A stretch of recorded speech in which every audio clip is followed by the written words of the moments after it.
All right, so this is going to be the first in a series of videos I'll be sending you on the 1960s. Some of them are going to look a little bit different, and a couple of them come from last semester when we were remote, but I'll send those to you anyway with some small changes here or there. But today we're just going to get into some of the background of the 1960s, and then our next test will be over both the 1960s and the 70s together here, hopefully in a few weeks or something like that.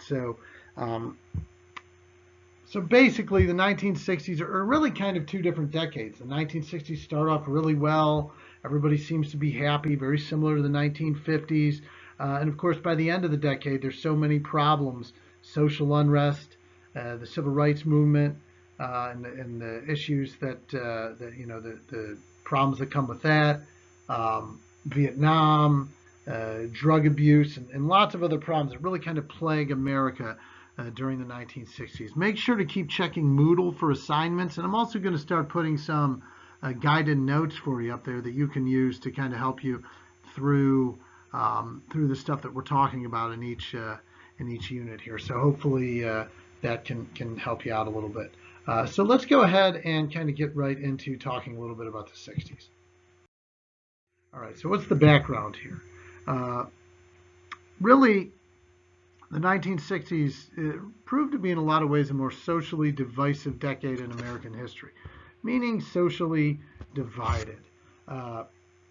Perhaps now would be the most comparable thing that we see to the 1960s with, the lots of just issues that are existing in the country now in terms of civil rights and politics and the division that has been caused by so much of what's going on now.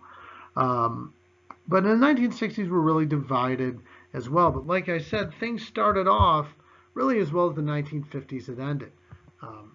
Still a culture where maybe the problems that exist are a little bit swept under the rug by by parents not really paying much attention to problems that their kids might have or issues such as that.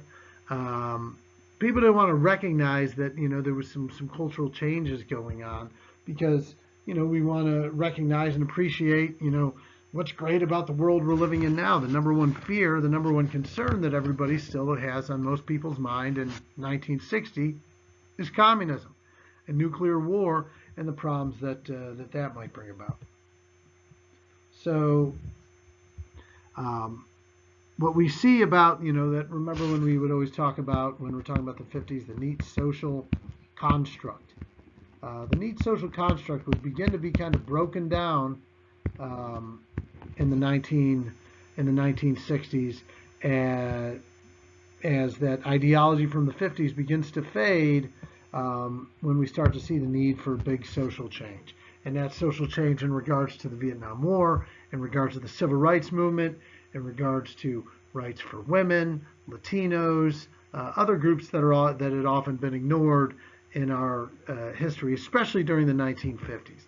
The bottom line with the 1950s is everybody was just happy that we were home from World War II, that the economy was good and all that stuff, that we really tended to ignore a lot of the problems that may have been growing or existing during that time.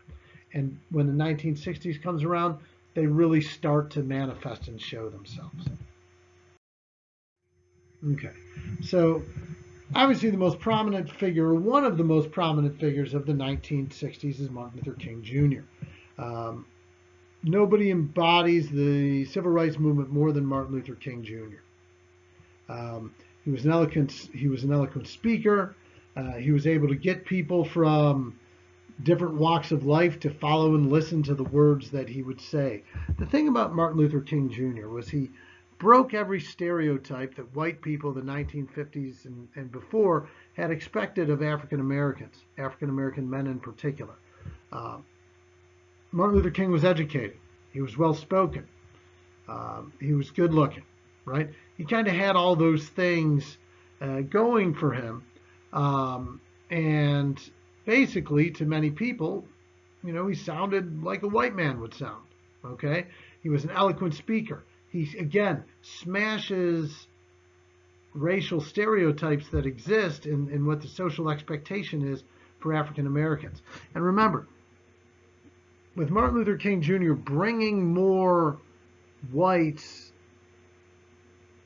to be open to the concept of the civil rights movement, helped the civil rights movement to succeed, because the civil rights movement in an American world in the 1960s will not be successful without the help, without the support of white America.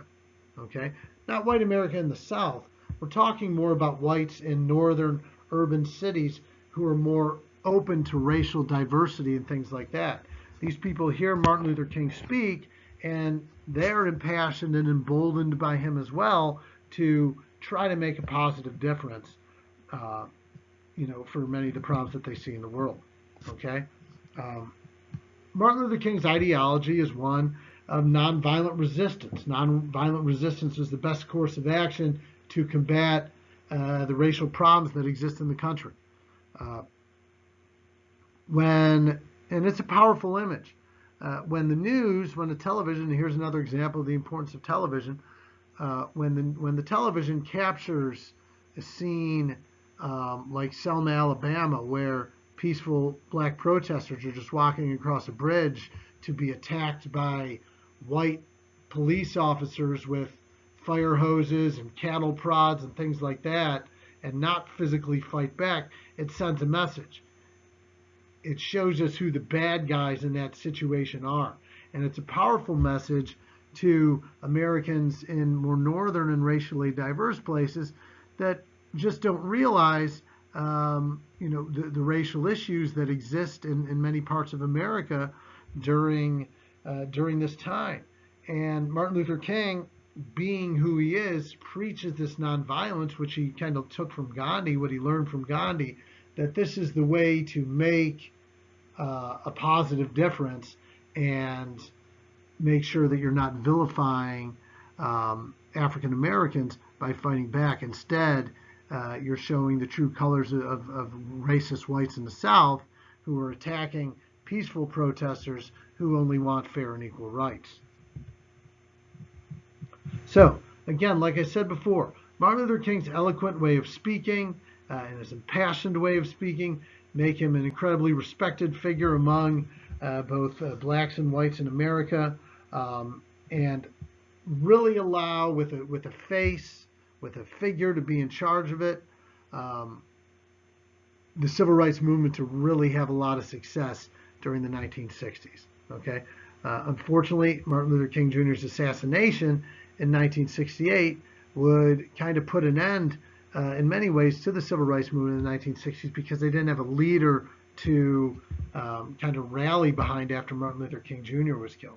And it's certainly very different than what the situations like today, where you don't, there's the racial movements, Black Lives Matter and others going around the country, but there's not one figure, there's not a Martin Luther King Jr. figure who is the one person that's kind of leading the charge for the movements today. And that's one of the things that I think makes it very different now.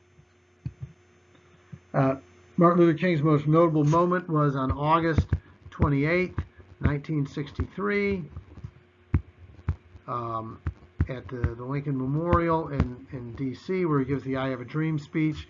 Again, another impassioned speech that gets people to support and get behind the concept of a civil rights movement, and people are impassioned by his powerful speaking and what he has to say. Just incredible quotes like that my 4 young children will not be judged by the color of their skin, but by the content of their character. Things of that nature. I have a dream. That emboldens, again, not only blacks but whites as well, to make positive change. All right, so as with every decade, now we're going to go over the top 10 events of each decade. Again, these are my rankings, so they're not necessarily the right ones. They're just what I think based on how important they were at the time they happened. Some of these events are more important than others now, than where they'll rank on here. But I'm talking about in the period of the 1960s, for when these things were going on. These were the things that were the most important events two people during this decade. So number 10 is Alan Shepard becomes the first American in space. This happens, sorry that the picture is up here. This is in 1961.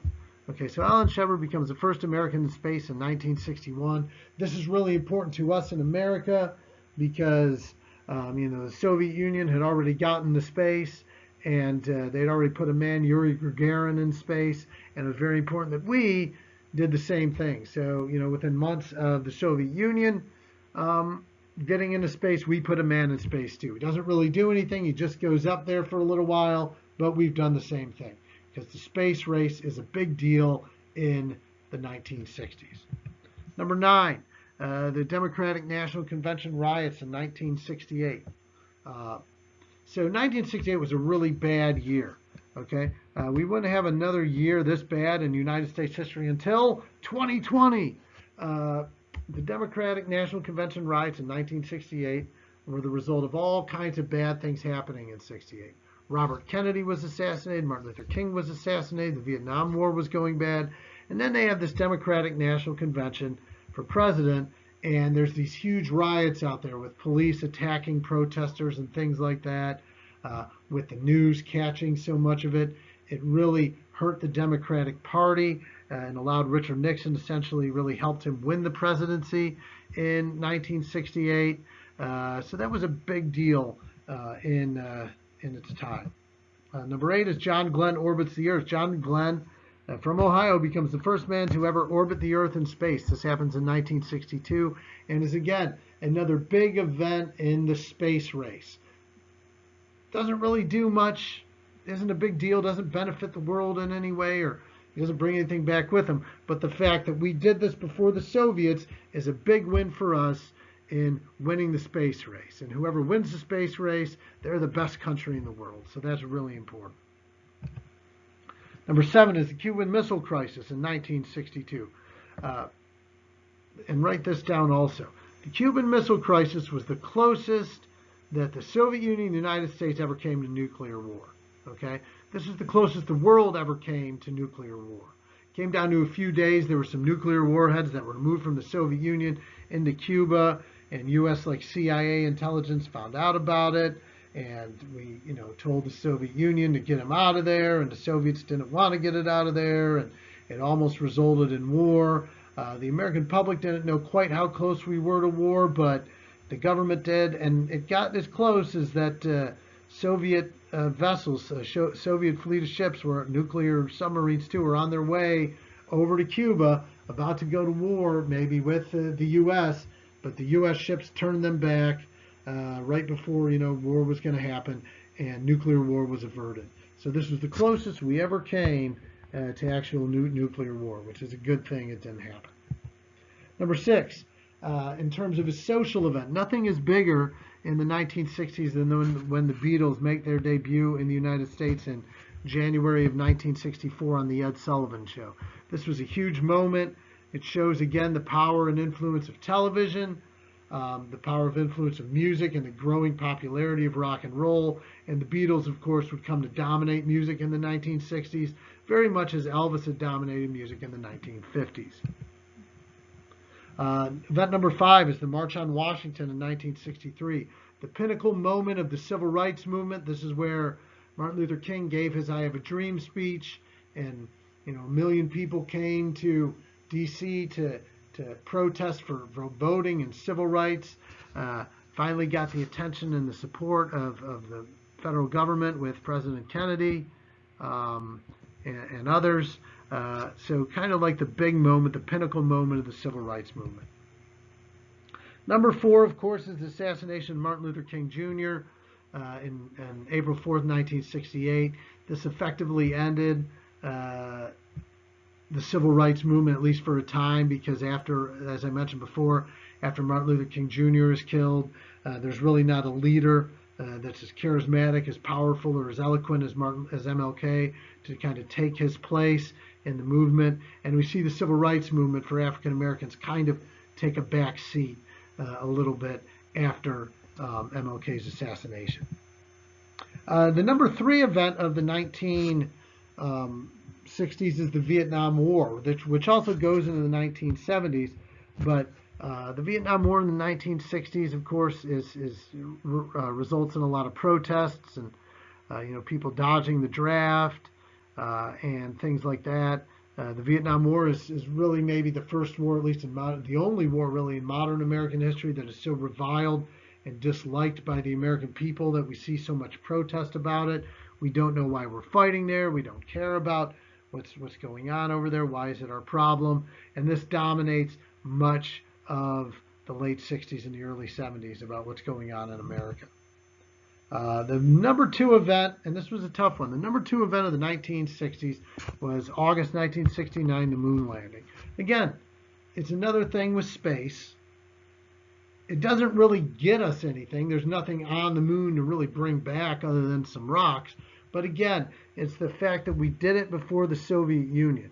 And it's the moon landing that essentially wins space race for the United States.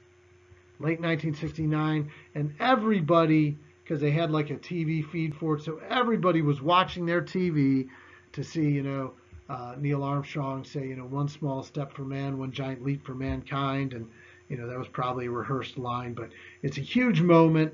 And in terms of the context of the 1960s, this was a big, big moment. So the number one moment in the 1960s, if you haven't guessed, would be the assassination of John F. Kennedy.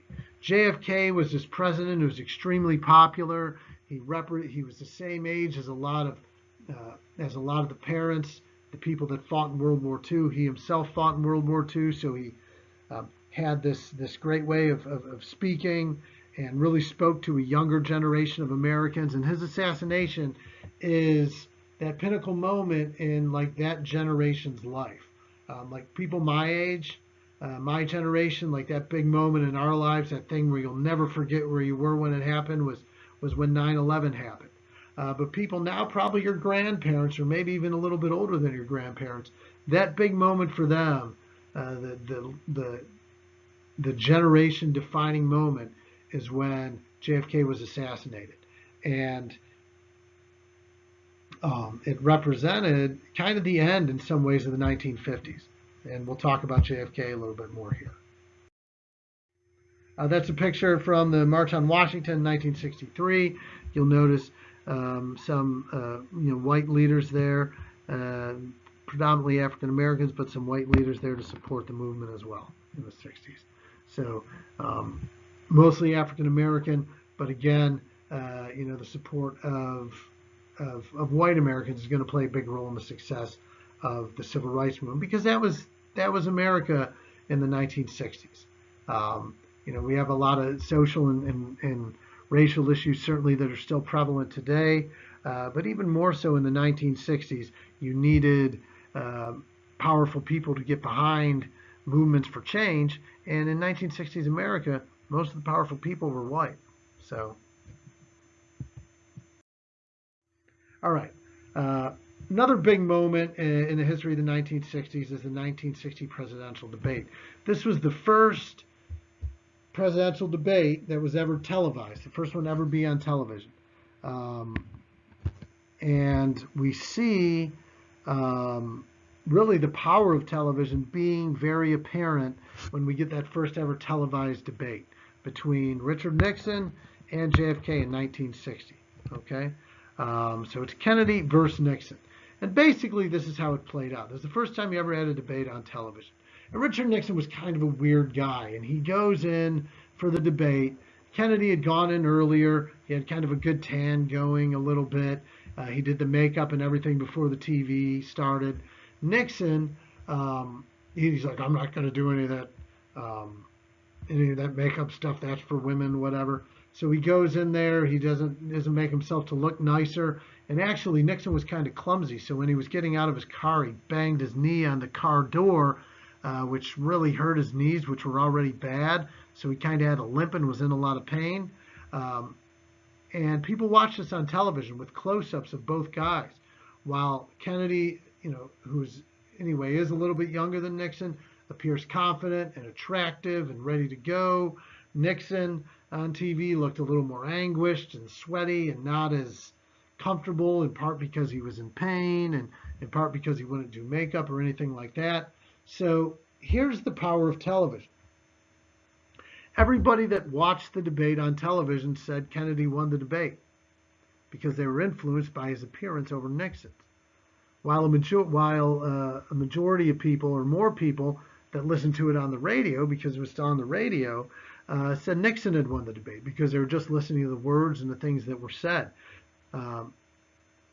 So it shows you the influence of television and how your appearance and how you carry yourself can really make a big difference in people's perceptions of you.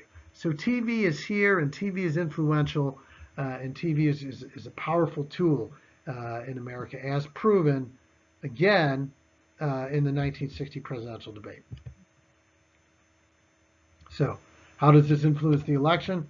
At the end, beforehand, Kennedy was losing, and Nixon had a slim lead over Kennedy.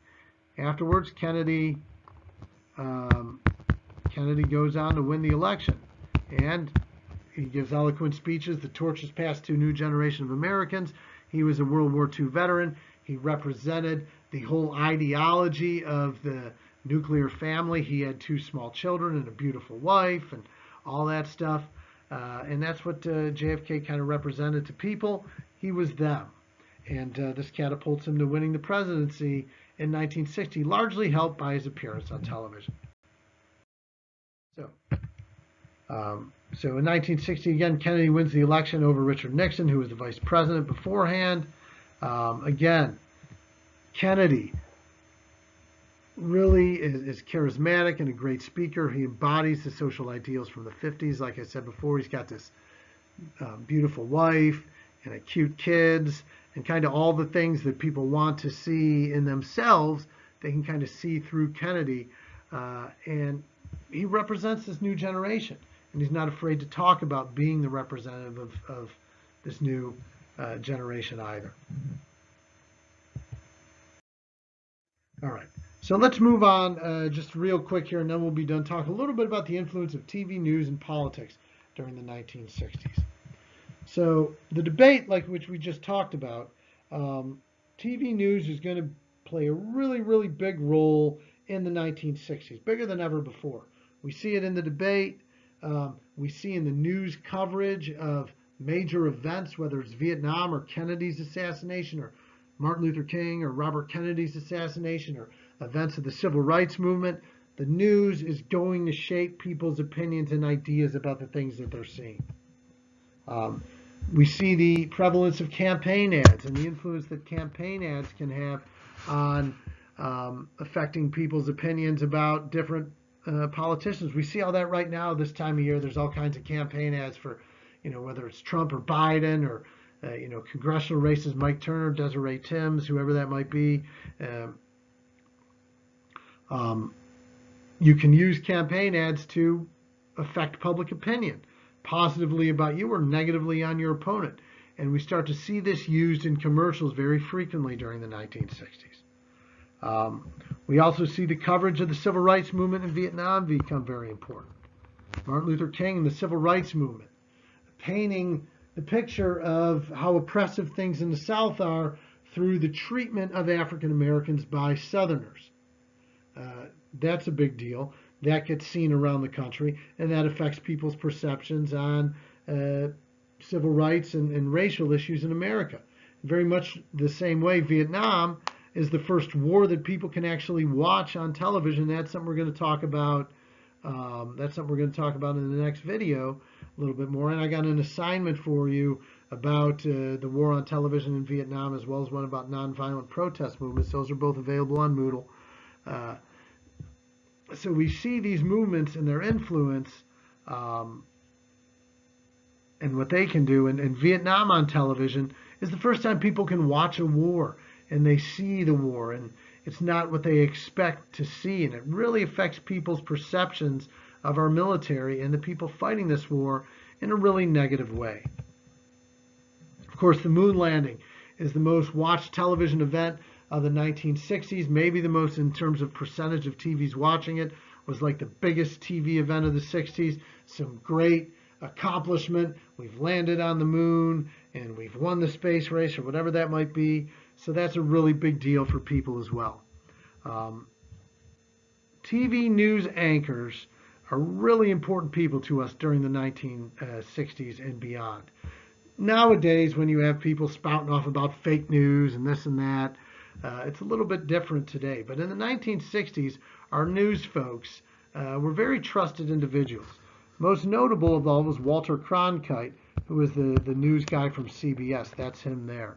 Walter Cronkite, everybody called Uncle Walter, and he was the most trusted man in America, they called him.